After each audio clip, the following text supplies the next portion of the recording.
হ্যাঁ, আজকে আমাদের সঙ্গে রয়েছে আমাদের ছোট্ট ছোট্ট শিশুরা, স্টুডেন্টরা, জামুরিয়া নামুপাড়া প্রাথমিক বিদ্যালয়। তো বলো, ম্যাডামকে বলো যে নমস্কার ম্যাডাম। নমস্কার। Good morning. Good morning. হ্যাঁ, তোমরা বলো নমস্কার। হ্যাঁ, গুড মর্নিং। শুভ তো অপরাহ্ন। তোমরা কেমন আছো? ভালো আছি। ভালো আছো তো? বেশ। আজকে আমি জানিয়ে দিই, আজকে আমাদের সঙ্গে যুক্ত হয়েছেন রানীগঞ্জ গার্লস কলেজের টিচার। উনি বাংলার উপরে রয়েছেন এবং আজকে আহ, আমরা পরিচয় করে নেব ওনার সঙ্গে। আচ্ছা ম্যাডাম, আপনি কিছু একটু বলুন, আমি চাই আপনার মাধ্যমে আমার যে ছোট্ট ছোট্ট স্টুডেন্টরা রয়েছে ওরা একটু সমৃদ্ধ হোক, বিশেষ করে বাংলা বিষয়ক। সেটা আমাদের কবিগুরু রবীন্দ্রনাথ হতে পারে, আমাদের নজরুল হতে পারে। আহ সর্বপ্রথমে আমি ধন্যবাদ জানাই দীপনারায়ণ নায়ক স্যারকে। তিনি আমাকে এই সুযোগটুকুনি করে দিয়েছেন। প্রসঙ্গত উল্লেখ্য, বাচ্চারা, তোমরা স্যারকে হয়তো সদ্য নতুন পেয়েছো, কিন্তু তার কাজকর্ম সম্বন্ধে তোমরা জানো তো? আমরা কিন্তু বেশ জানি, এবং আমরা গর্ব অনুভব অনুভব করি তাকে নিয়ে। যে এই যে তোমরা যে পেয়েছো, এই যে ছোট ছোট খুদেরা, তোমরা যে কি ভীষণ পরিমাণে যে সমৃদ্ধ হবে এই মানুষটিকে পেয়ে, এরকম একজন মানুষকে স্যার হিসেবে পেয়ে, যা আমরা পাইনি। আমরা পেলে আমরা আরো বেশি সমৃদ্ধ হতাম, কিন্তু তোমরা পেয়েছো। তোমরা দিনে দিনে যে কি পেয়েছো এবং তোমাদের মধ্যে যে কি ইমপ্রুভ হবে তা তোমরা কেউ হয়তো এখনই আন্দাজ করতে পারছো না। যাই হোক, আমি প্রথমে ধন্যবাদ জানাই স্যারকে যে আমাকে এরকম একটা সুযোগ দেওয়ার জন্য, খুদেদের সঙ্গে ফোন কাটানোর জন্য। থ্যাংক ইউ, আহ অসংখ্য ধন্যবাদ। এবার আসি। Thank you. ধন্যবাদ।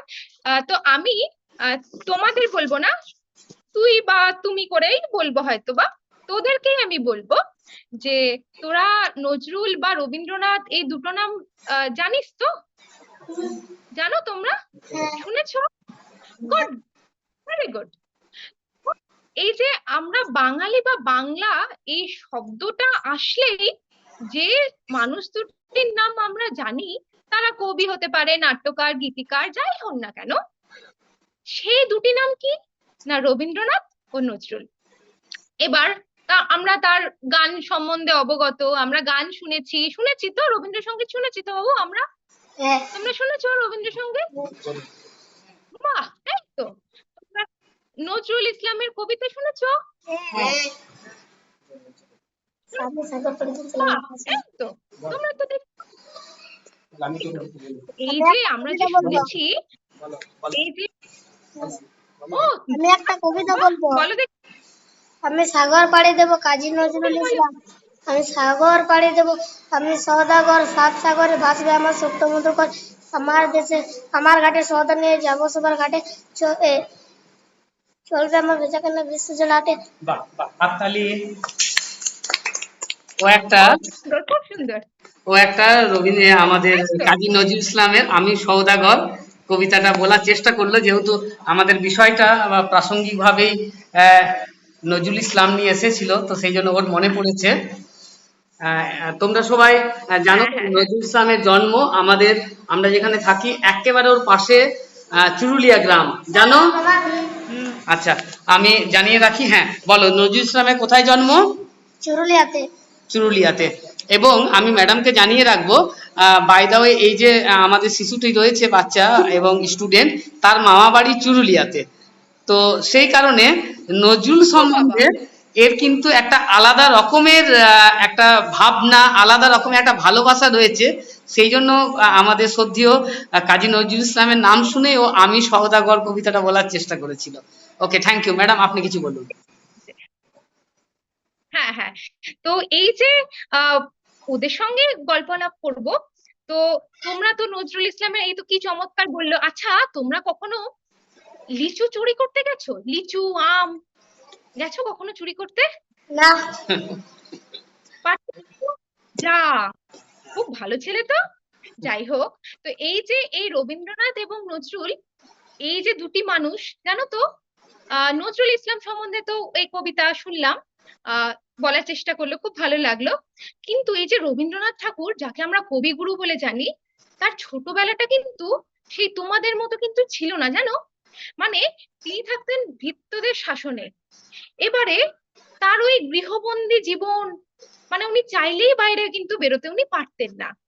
একটা ছিল জানলা, যেমন করে তোমরা জানলা দিয়ে কত কিছু দেখো বলো, গাছ পাখি নদী নালা যদি সামনে থাকে, মানুষজন। এই মানুষটিরও কিন্তু তাই ছিল, একটি ছিল জানলা। আমি বলবো জানলার কথা এই কারণেই, তার কারণটা হলো এই যে আমরা নানান ধরনের যে দৃশ্য দেখি, আমরা তো কেবলমাত্র গরু দেখি, গাছ দেখি, পাখি দেখি, দিয়ে থেমে যাই, খুব ভালো লাগে, ঠিক আছে। কিন্তু জানো, এই ছোটবেলা থেকে উনি যখন দেখতেন, দেখে দেখে ওনার ওই জানলার সামনেই থাকতো একটি বট গাছ। উনি কি লিখেছিলেন জানো, বট গাছ দেখতেন, বট গাছে ঝুড়ি নামে সেটাও উনি খেয়াল করতেন। উনি সেই ছোট্টবেলাতেই উনি ওই বট গাছটাকে দেখতেন, আর মনে মনে কি বলতেন বলো তো, নানান ধরনের কবিতা, নানান ধরনের লেখা কিন্তু তার মাথায় আসতো। তোমাদের কখনো আসে? হয়তো আসবে। কিন্তু ওই ছোট বয়স থেকে, তোমাদের মতো বয়স থেকে, তুমি ভাবো তো, যে তুমি গৃহবন্দী প্রায় ভৃত্যদের মধ্যে আছো, তারা তোমাকে শাসন করছে, তাহলে সেই অবস্থায় তোমার কেমন হাঁসফাঁস লাগে। কিন্তু যদি ওই দরজার মানে ওই রুমেই যদি একটি দরজা থাকে, আর দরজার ওই সাইডে যদি তুমি একটি গাছ দেখতে পাও, তাহলে সেই গাছটা তোমাকে মনে হবে না যে গাছের মধ্যে কতই না পাখি বসে, গাছের পাখিরা কেমন সুন্দর মুক্ত, আর তুমি যেন কেবল বদ্ধ, মনে হবে তো, তাই না? মনে হয় না কোনো গাছ দেখলে যে বাহ, গাছটা তো কি সুন্দর, ওই গাছের মধ্যে কত পাখি না আছে, কতজন সেখানে বাসা বেঁধে আছে। তাই মনে হয় তো, গাছ দেখলে মনে হয় তোমাদের হুম, যে এই যে পাখিখানে বাসা বাঁধছে, পাখিটা এখানে, মনে হয় না? তো উনি না সেই সময়টাতে কি লিখেছেন বলো তো, নিশিদিন দাঁড়িয়ে আছো মাথায় নিয়ে নিয়ে জট। মানে জট মানে কি, ওই যে ঝুড়িগুলো যে নামো না, নিশিদিন দাঁড়িয়ে আছো মাথায় লয়ে জট, ছোট্ট ছেলেটি মনে কি পড়ে ওগো প্রাচীন বট। অর্থাৎ ওই যে কবি যে ওই যে দেখতেন না জানলা দিয়ে, তো তিনি না ওই লিখেছিলেন যে আমি যে ছোট্ট বাচ্চা তোমাকে যে দেখতাম, আচ্ছা বট তোমার কি মনে আছে যে আমি যে তোমাকে দেখতাম, কতই পাখি তোমার সাথে বসে চলে গেছে, ছোট ছেলে তাদেরই মতো ভুলে কি যেতে আছে। অর্থাৎ কত পাখি ওই গাছটার মধ্যে আছে বলে, একটি গাছ যখন তুমি দেখবে কত পাখি, আমরা যেমন গাছের তলায় যেমন করে আশ্রয় নিই, তেমনি লেখক কিন্তু ওগুলো দেখতেন। তোমরা তো বড় ছোট, তাই তোমরা যখন আরেকটু যখন বড় হবে, তখন তুমি তার সম্বন্ধে প্রচুর কিছু লেখা পড়বে। কিন্তু তোমরা যেহেতু খুবই ছোট, তাই নজরুলের প্রসঙ্গ যখন উঠলোই, তখন তার লিচু চুরি বা কেন বাদ যায় না, লুচি মানে বাদ যায়। লিচু চোরের কবিতাটা বা ছড়াটা, ছড়াটা কি তোমরা শুনেছো বা জানো কি? জানো কিশোর? জানো না? শুনেছি। তাহলে আমি যদি পড়ি তোমাদের কি ভালো লাগবে? আপনি বলুন। হ্যাঁ, আপনি একবার বলুন। বেশ। তাহলে আমি একবার পড়ছি, যদি তোমাদের ভালো লাগে তোমরা কিন্তু স্যারের কাছ থেকে কবিতাটা বা ছড়াটা নিয়ে, অবশ্যই ছড়াটা নিয়ে তোমরা একবার পড়বে, কেমন? বা একটুখানি শোনাবে বন্ধুদের, বা বাড়িতে শোনাবে। লিচু তো আমরা প্রত্যেকে চুরি করি, ছোটবেলাতে লিচু হোক না হোক, আম চুরি করি, জাম চুরি করি। চুরি করা আমাদের ভীষণ আনন্দের বিষয়, যে মনিবকে লুকিয়ে চুরি করা। কিন্তু চুরির যেটা সব থেকে বিড়ম্বনা, তা হলো ধরা পড়ে যাওয়া। এবারে তোমরা হয়তো চুরি কেউ করতে যাওনি, আমি তো ছোটবেলাতে চুরি টুরি করেছি। কারোর গাছে আম থাকলে, পেয়ারা থাকলে, সেগুলোকে ঢিল মেরে মেরে একটুখানি নিয়ে, সে এক প্রবল আনন্দ। সেটাও। এবারে ভালো। করেছিস? হ্যাঁ করেছিস? হ্যাঁ, আর করেছিস? পেয়ারা পেয়েছি, চুর করেছিস, আম পেড়েছি। তাই না? হ্যাঁ, আম পেরেছিস। এবার দেখ, মজার কাণ্ড দেখ। এরকমই লিচু চোর বলে একটি ছড়া ওনার আছে। সে ছেলেটি কি হয়েছিল দেখ, বাবুদের ডাল পুকুরে, হাবুদের ডাল পুকুরে সে কি বাস করলে তারা, বলি থাম একটু দাঁড়া, পুকুরের ওই কাছে না লিচুর এক গাছ আছে না,